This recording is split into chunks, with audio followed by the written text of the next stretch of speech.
Hello বন্ধুরা, welcome back to my channel. যারা আমার অনেক দিন থেকে ভিডিও দেখছে তারা জানে যে আমি টিউশন পড়াই। তাই আজকে সকালেই ঘুম থেকে উঠে চলে এসেছি সোহমদের বাড়িতে পড়াতে। যেহেতু শীতের সকাল তাই একটু কাকিমাকে বললাম রোদে বসতে দাও, তাই দেখো মেঝেতে বই পড়াচ্ছি।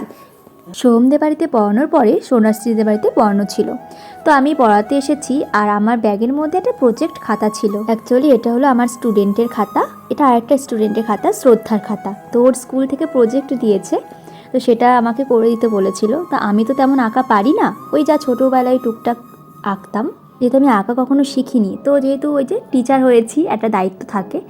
হঠাৎ করে ওদের স্কুল থেকেও দিয়ে দিয়েছে, তো সেই জন্য আমাকে বলে দিল একটু করে দিতে। তা করেছি, দেখো খুব একটা ভালো পারিনি, হ্যাঁ, তবু আমার স্টুডেন্ট বারবার দেখতে চাইছিল তাই দেখাচ্ছিলাম, তাই ভাবলাম তোমাদের সাথে একটু শেয়ার করি।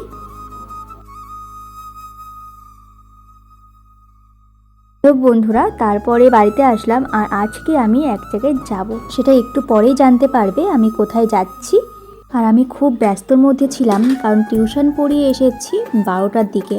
বেরোবো এখন, কাজল আমি খুঁজে পাচ্ছি না। বোন আর মা কালকে গেছিল, কাল না পরশু দিনকে বিয়েতে গেছিল, তো ওরা যে কোথায় কি রেখেছে আমি কিচ্ছু খুঁজে পাচ্ছি না।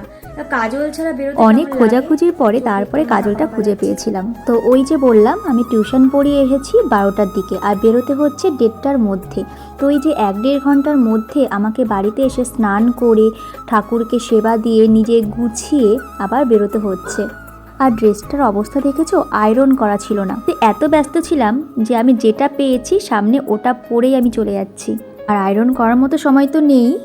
আর আমি না এত খেয়ালও করিনি যখন আমি ভিডিওটা করেছি, মানে আমি এই যে এডিট করছি, আমি এই এখন না দেখতে পাচ্ছি জামাটা অবস্থা এরকম ছিল, নাহলে আমি জন্মেও পড়ে যেতাম না। তো যাই হোক, আমি 1:30টার মধ্যে এখন বেরিয়ে যাচ্ছি। আর আমার ভিডিওটা মা করে দিচ্ছিল, বুঝতেই পারছো, কারণ সেলফি ক্যামেরা তো আমার একদম নষ্ট হয়ে গেছে। তাই ব্যাক ক্যামেরায় ভিডিও করার জন্য যাকে পাই তাকেই বলি যে একটু ভিডিও করে দাও। তো প্ল্যাটফর্মে চলে এসেছি, কারণ আমাদের এখন গাড়ি ধরতে হবে। হ্যাঁ, আমাদের বলছি কারণ আমি একা যাচ্ছি না, আমার বান্ধবীও যাচ্ছে। অ্যাকচুয়ালি আমার বান্ধবীর জন্যই কিন্তু আমার যাওয়া। আমি যেমন ওর ফ্রেন্ড, তেমন ও তো অন্য জায়গায় টিউশন পড়তো, তো সেই জায়গাতে অনেক বন্ধু বান্ধবী হয়ে যায়। তো তেমনই একটা ফ্রেন্ডের আজকে বউ ভাত ছিল, সেই বউ ভাতেই ব্রাইডকে আজকে সাজাতে যাচ্ছি বলবো না, মানে ও যাচ্ছে, আমি আজকে ওর অ্যাসিস্ট্যান্ট হয়েই যাচ্ছি বলতে গেলে। হ্যাঁ, যে বান্ধবীটার বিয়ে হচ্ছে ও আমারও বান্ধবী ছিল, বেশি দিন পড়িনি, আমি 1 বছর মতো পড়েছিলাম। আর সুনয়নীর সাথে অনেক দিনেরই সম্পর্ক, ও পরে ওখানে পড়তো, তার জন্য ওর সাথে বেশি ফ্রেন্ডশিপ।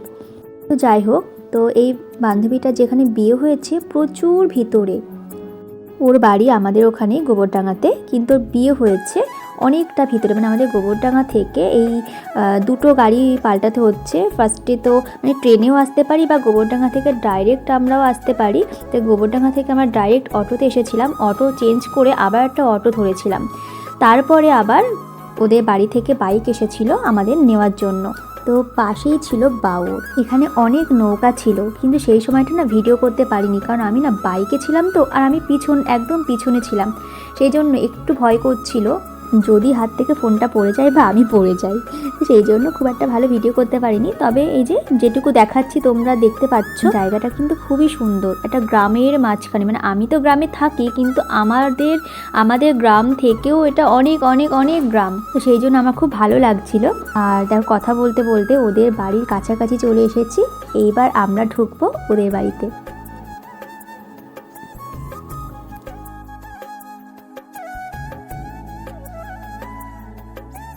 তো বিয়ে বাড়ি বা বউ ভাত যে বাড়িতেই আসি না কেন, ফার্স্টে যে জিনিসটা মনটা কেড়ে নেয় সেটা হলো ফুল ছাড়া তো বিয়ে বউ ভাত অসম্পূর্ণ। তো এসেই আমরা তাড়াতাড়ি করে সাজাতে শুরু করলাম। হ্যাঁ, আমি মেকআপটা করাইনি, তবে আমি শাড়িটা পরিয়ে দিয়েছিলাম, একটু চুলের দিকটা করেছিলাম, বাকি কাজটা ওই করেছিল। দেখো কত মিষ্টি লাগছে ওকে। আমিও কিন্তু ব্রাইডকে সাজাই, এবার যেহেতু এটা ওর ব্রাইড ছিল, তো সেই জন্য আমি কিন্তু একটু হাত দিইনি, কারণ যার কাজ তাকেই করতে দিতে হয়। তো বুকিংটা ওর ছিল, সেই জন্য আমি কিন্তু বেশি হাত দিইনি। আর এটা ছিল এই বান্ধবীটার বড় যা, ওই বড় জায়েরও কিন্তু আমি শাড়িটা পরিয়ে দিয়েছিলাম একটু, আর হেয়ারটা করে দিয়েছিলাম। আর মেকআপটা ওই সব করেছে। অনেকটা রাত হয়ে গেছিলো, প্রায় 9:30। সেই জন্য আমরা কিন্তু আর লেট করিনি। আর ওরা বারবার খাওয়ার কথা বলেছে, আমরা খাওয়ার টেবিলে চলে এসেছি। সেই সময় জানি না কি হয়েছিল, মোটে ভিডিও অন হচ্ছিল না, তাই আমি ফটো তুলে নিয়েছিলাম। তো টেনশন করছিলাম কখন বাড়িতে ফিরবো, কারণ ওদের বাড়িটা এমনই জায়গায় যে 7টার পরে আর কোনো গাড়ি চলে না। সেই জন্য বাড়িতে কিভাবে পৌঁছাবো তাই নিয়ে টেনশন করছিলাম। তবে আমার ওই বান্ধবীর দেওর আমাদেরকে পৌঁছে দিয়েছিল বাইকে করে, তার জন্য আমাদের খুব কিন্তু হেল্প হয়েছিল। সময় আমরা ট্রেনে করে আসবো, ট্রেনে করে আসলে তাড়াতাড়ি হবে। বাইকটাকে এত তাড়াতাড়ি চালিয়েছিল যে 30 মিনিটের মধ্যে আমরা মচলান্দপুর স্টেশনে পৌঁছে গেছিলাম। এখন রাত 11:15 বাজে। বারাসাতে এখনো ট্রেন রয়েছে। বারাসাতে কখন ট্রেন আসবে জানি না, ভিডিও করতে পারিনি আমি। এখন ওরা পৌঁছে দিল বাইকে করে, অনেকটা। এখন 11:15 বাজে। এই সাইকেলটা দে। সত্যি কথা বলতে আমি অনেক জায়গায় ব্রাইডকে সাজাতে চাই, কিন্তু এত রাত কখনো হয়নি। সেই জন্য খুব ভয় পাচ্ছিলাম বাড়িতে কি বলে, কিন্তু কিছু বলেনি।